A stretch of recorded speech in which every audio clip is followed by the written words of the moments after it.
Okay बच्चों, I will be starting with a new concept जो कि चैप्टर का लास्ट टॉपिक है, चैप्टर नंबर 2 का कैपेसिटेंस। कैपेसिटेंस बेसिकली क्या होता है? It is a property of a body to store charge in itself and obviously बात है वो टेम्परली स्टोर करती है। तो कैपेसिटी अगर परमानेंटली करेगी तो वो लॉन्गर ड्यूरेशन के लिए बैटरी हो जाएगी। बैटरी कभी भी आयंस की फॉर्म में चार्ज स्टोर नहीं करती, वो केमिकल की फॉर्म में चार्ज स्टोर करती है। फॉर एन एग्जाम्पल ही मैंने एक मेटालिक प्लेट ली है, इस मेटालिक प्लेट के ऊपर चार्ज दिया तो ये एक कैपेसिटर बन गया। देखा गया है जो चार्ज स्टोर्ड होता है वो पोटेंशियल के डायरेक्टली प्रोपोर्शनल होता है और वो ऑब्वियस सी बात है V इज 1/4πε0 Q/R। अगर मैं इस पूरी क्वांटिटी को कांस्टेंट मान लूँ तो V प्रोपोर्शनल टू R आ जाएगा। इस प्रोपोर्शनैलिटी के साइन को हटाने के लिए constant of proportionality C introduce करा है, where C is the capacitance. इसकी जो यूनिट होती है फैराड से रिप्रेजेंट करी जाती है। अब what is the principal of a capacitor, यहाँ ध्यान देंगे सब। फॉर एन एग्जाम्पल मैंने एक मेटालिक प्लेट ली जैसा यहाँ ली थी, उस मेटालिक प्लेट को 100 कूलम्स का चार्ज दिया और जैसे ही मैं 100 कूलम से इसको 101 कूलम्स पे लेके जाता हूँ तो ये सैचुरेट होने की वजह से 1 कूलम का चार्ज लीक करके वापस 100 कूलम्स पर आ जाता है। सो ये मेटालिक प्लेट सैचुरेट हो चुकी है चार्ज से 100 कूलम से। अब मैंने क्या करा, इसी प्लेट के जैसा आइडेंटिकल प्लेट इसके सामने जाके रख दिया। अब 100 कूलम का ये जो चार्ज था इसको पोलराइज करेगा प्लेट बी को। प्लेट बी के पोलराइजेशन की वजह से नेगेटिव चार्ज इसके पास आ जाएगा और पॉजिटिव चार्ज इससे अवे चला जाएगा। और ऐसा करने की वजह से ये नेगेटिव पोटेंशियल थोड़ा ज़्यादा इसके ऊपर इन्फ्लुएंस करेगा और इस पोटेंशियल को लो डाउन कर लेगा। अब पोटेंशियल कम हो जाएगा तो चार्ज भी करस्पॉन्डिंगली प्रोपोर्शनैलिटी का साइन कम था तो कैपेसिटी बढ़ जाएगी, जो चार्ज तो कांस्टेंट था। इस वजह से अब मैं इसके ऊपर 110 कूलम्स का चार्ज दे पा रहा हूँ विदाउट लूजिंग। लेकिन जैसे ही मैं इसको 111 कूलम्स का चार्ज देता हूँ तो 1 कूलम दोबारा से लीक करके ये 110 पर आ जाता है। इन अदर वर्ड्स मैंने इसकी सैचुरेशन लेवल को 10 कूलम से बढ़ा दिया। लेकिन ऐसा करना कहीं से भी जस्टिफाइड नहीं है। एक ऐसी प्लेट जो कि अपने आप में खुद ही 10 कूलम का चार्ज स्टोर कर सकती थी, मैंने उसे वेस्ट कर दिया सिर्फ 10 कूलम के एक्स्ट्रा चार्ज के। ये प्लेट अपने अंदर 100 कूलम का चार्ज स्टोर कर सकती थी, मैंने उसे वेस्ट कर दिया 10 कूलम के एडिशनल चार्ज के लिए। अब इसके सामने मैं आकर एक और ऐसी प्लेट रख रहा हूँ, वही प्लेट की राइट हैंड साइड को अर्दन कर रहा हूँ तो ये पॉजिटिव चार्ज लीक आउट हो गया, सिर्फ नेगेटिव बचा। नेगेटिव इस चार्ज की पोटेंशियल को बहुत ज़्यादा लो डाउन कर लेगा और अब 110 कूलम्स के बजाय आप इसमें 1000 कूलम्स तक का चार्ज भी स्टोर कर सकते हैं। If you can read properly, ये सभी नोट्स आपको नीचे लिंक में मिल जाएंगे। In this figure a metallic body tends to leak charges whenever it is saturated by charges due to which it gets saturated only a small amount of charge can be stored over it. सिर्फ 100 Coulomb's तक का, जो कि मैं वैसे भी hypothetical बात बोल रहा हूँ, बहुत ज़्यादा अमाउंट का चार्ज स्टोर नहीं कर सकती। और जब आपने फिगर बी के अंदर एक similar kind of a plate इसके साथ ला के रख दी तो इस सिमिलर काइंड ऑफ प्लेट रखने की वजह से ये पोलराइजेशन करेगी। Here in figure B, a similar kind of metallic plate is placed adjacent to the parental plate, which is uncharged initially. Due to electrostatic polarization, the uncharged metallic plates acquire equal and opposite charges on either ends. यानी कि electrostatic polarization की वजह से दोनों ends के ऊपर equal और opposite charges आ गए. This result in reduction of electrostatic potential of the parental plane and the negative charge is nearby to the parental plate in comparison to the positive charge, which is on the opposite end. Negative charge इसके ज़्यादा पास है positive से, तो negative का influence positive के comparatively थोड़ा सा ज़्यादा होगा और ये इसके पोटेंशियल को लो डाउन कर लेगा। Here in figure see the outer terminal of the plate is earthed due to which all the positive charges on the outer side of the plate gets earthen and leaks to earth. Thereby, no positive charge is left on this particular plate. This reduces the potential linked with the parental plate subsequently. Hence, a large amount of charge can now be stored over the parental plate. This is the principle of a capacitor. Exams में कई बार regularly पूछा जाता है बच्चों, ये आपने ढंग से पढ़ के जाना है। एंड ये जो शीट है आपको डाउनलोड लिंक्स में नीचे मिल जाएगी डिटेल्स के अंदर। Now let's start with the capacitance of an isolated spherical capacitor. हमने क्या करा, यहाँ पे एक स्फेरिकल कैपेसिटर लिया है, रेडियस आर का, चार्ज क्यू है। सो ध्यान दीजिए, Q is equal to C V होती है, इसकी डेफिनेशन आपने अभी करी। और इलेक्ट्रिक पोटेंशियल होता है V is equal to 1/4 pi epsilon naught Q by R. ये सेकेंड इक्वेशन आ जाएगी। आई गेस सेकेंड पेज पे मैंने लिखा होगा ये सब कुछ। ये देखिए, V is equal to 1/4 pi epsilon Q by R आ गया, पुट करा आपने इसको Q is equal to CV में। ये V था आपका, Q से Q कट जाएगा, इसको इधर ले जाएंगे, C is equal to 4 pi epsilon naught R आ जाएगा। ये एक आइसोलेटेड स्फेरिकल कैपेसिटर की कैपेसिटेंस आ गई। ये एग्जाम्स में कई बार रेगुलरली पूछी जाती है। नेक्स्ट जो डेरिवेशन हम आप करने वाले हैं वो डेरिवेशन है capacitance of a spherical capacitor. Spherical capacitor क्या है? दो आइसोलेटेड स्फेरिकल कैपेसिटर्स को इकट्ठे लिया हुआ है, उसके बारे में रीड करेंगे। ये इंपॉर्टेंट डेरिवेशन है, मैं आपको ढंग से अपने हाथ से करके दिखा देता हूँ। ये एनसीईआरटी की बैक एक्सरसाइज के ऊपर दिया हुआ एक क्वेश्चन है। सो हम करेंगे अब capacitance of a spherical capacitor. यहां पे मैं दो कंसेंट्रिक स्फीयर्स ले रहा हूं, रेडियस R1 R2 के। अंदर वाले स्फीयर को मैं Q का चार्ज दे रहा हूं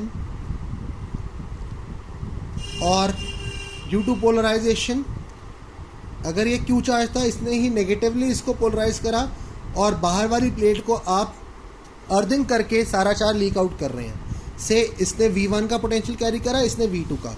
क्या कहा आपको?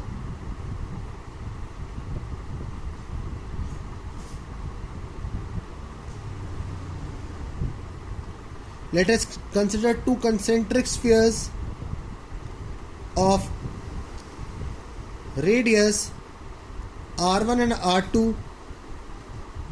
respectively, such that Q be the charge given to these spheres. Here V1 potential of inner sphere आ जाएगा, ऑब्वियसली बात है। V2 आउटर का आ जाएगा। तो V1 को आप 1/4 pi epsilon naught Q by R1 लिख सकते हैं और V2 को 1/4 pi epsilon naught Q by R2। क्योंकि चार्ज V2 के ऊपर नेगेटिव है, आप देख सकते हैं, तो ये भी नेगेटिव आ जाएगा। Let V be the net potential. तो V को आप V1 प्लस V2 लिख सकते हैं।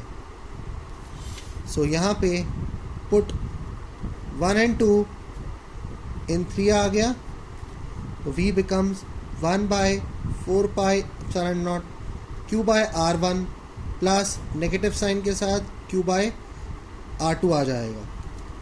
V 1/4 pi epsilon naught Q common ले लीजिए, 1/R1 माइनस 1/R2 आ जाएगा। तो V 1/4 pi epsilon naught Q R2 minus R1 upon R1 R2 LCM ले लिया। और इसके बाद by definition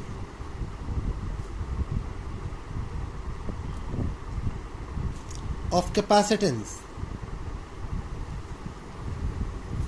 Q is equal to C V आ जाएगा बच्चों, आपके पास Q is equal to C V आ जाएगा। पुट फोर्थ इन फिफ्थ, ये फिफ्थ इक्वेशन है आपकी। तो Q become C into C की जगह ये पूरा टर्म लिख देंगे, 1/4 pi epsilon naught Q R2 minus R1 upon R1 R2। Q से Q कैंसिल हो गया, C becomes 4 pi epsilon not R1 R2 upon R2 minus R1। ये आपके पास फाइनल कैपेसिटेंस का रिजल्ट आ गया। अब इसके कुछ केसेस कर लेते हैं यहाँ पर।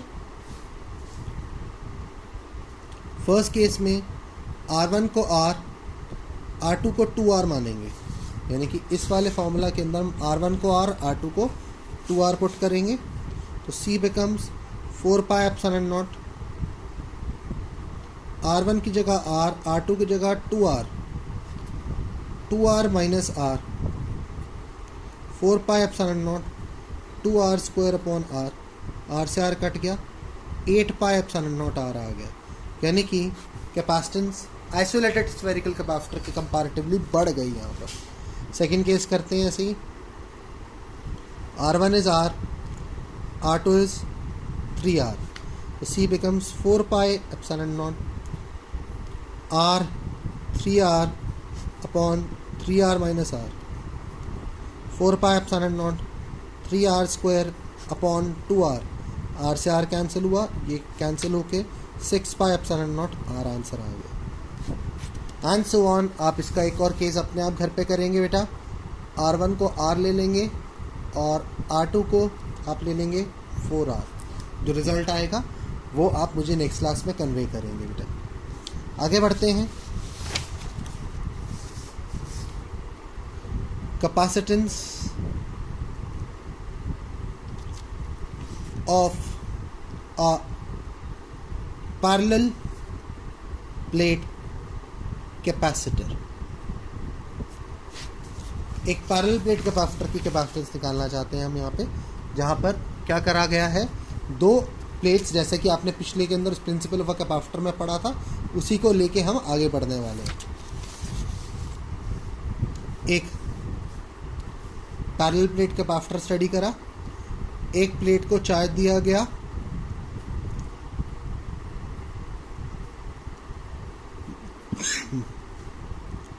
दूसरी प्लेट के एक पार्ट ने चार्ज एक्वायर करा, ये दोनों का एरिया ए का था, बीच में इलेक्ट्रिक फील्ड ई की थी इनके बीच में, और शीट नंबर 2 है ये, जैसे शीट नंबर 1, और डी का डिस्टेंस है दोनों के बीच में। Let us consider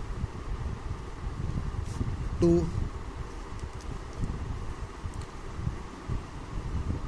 parallel plates of area A carrying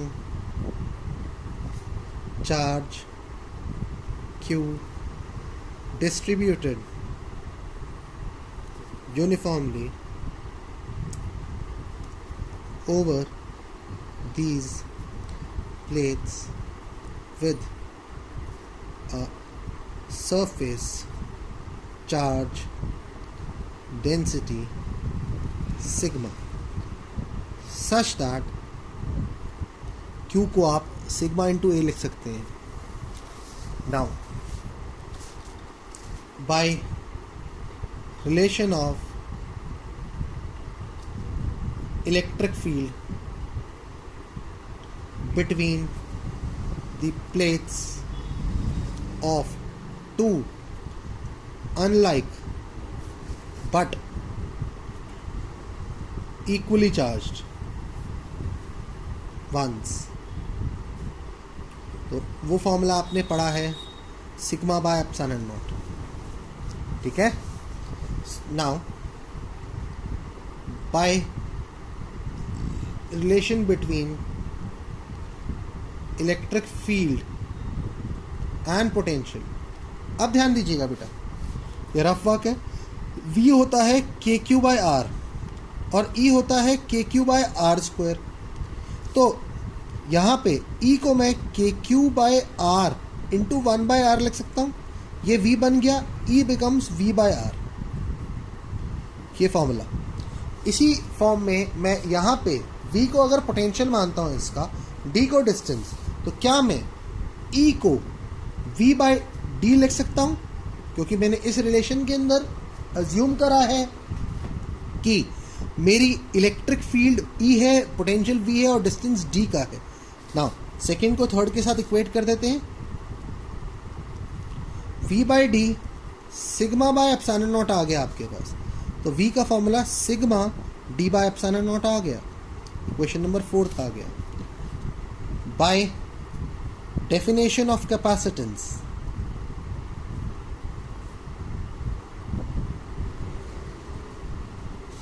Q CV के इक्वल होता है। पुट फोर्थ एंड फिफ्थ, तो Q becomes C sigma D by epsilon naught. ये सिक्स्थ इक्वेशन आ गई। फर्स्ट भी Q है, सिक्स्थ भी Q है, तो फर्स्ट इक्वल टू 6 कर देते हैं। Q is equal to sigma A, sigma A is equal to Q is equal to C sigma D by epsilon naught, C sigma D by epsilon naught. Sigma से sigma cancel out हो गया, A epsilon naught by D. ये capacitance आ गई एक parallel plate capacitor की आपके पास। और यहाँ पे आपको कई बुक्स में फॉर डाइलेक्ट्रिक स्लैब लिखा मिलेगा K A epsilon naught by D. Will come back to this thing in the latter part of our chapter. So ये है कैपेसिटेंस के बारे में। हमने कैपेसिटेंस के बारे में पढ़ा, प्रिंसिपल ऑफ अ कैपेसिटर पढ़ा, isolated spherical capacitor, spherical capacitor, parallel plate capacitor. Next derivation आपकी energy stored in a capacitor आती है। मैं चाहता हूँ आप इतना थरली कर लीजिए। ये वाला हम नेक्स्ट क्लास के अंदर करेंगे। ये वाला पार्ट मेरा ट्राई है कि नेक्स्ट क्लास के अंदर मेजर पोर्शन कवर अप करवा के will move on to the numerical of this particular chapter within 2 और 3 क्लासेस मैक्सिमम। सारे नोट्स आपके यहाँ शेयर कर दिए जाएंगे, वो सब हम क्लास के अंदर यहाँ पे करेंगे बेटा। Thank you very much. आज हम इतना ही करेंगे, बाकी नेक्स्ट क्लास के अंदर stay safe, stay home. Let's hope कि हम जल्दी मिलते हैं बेटा। Thank you very much.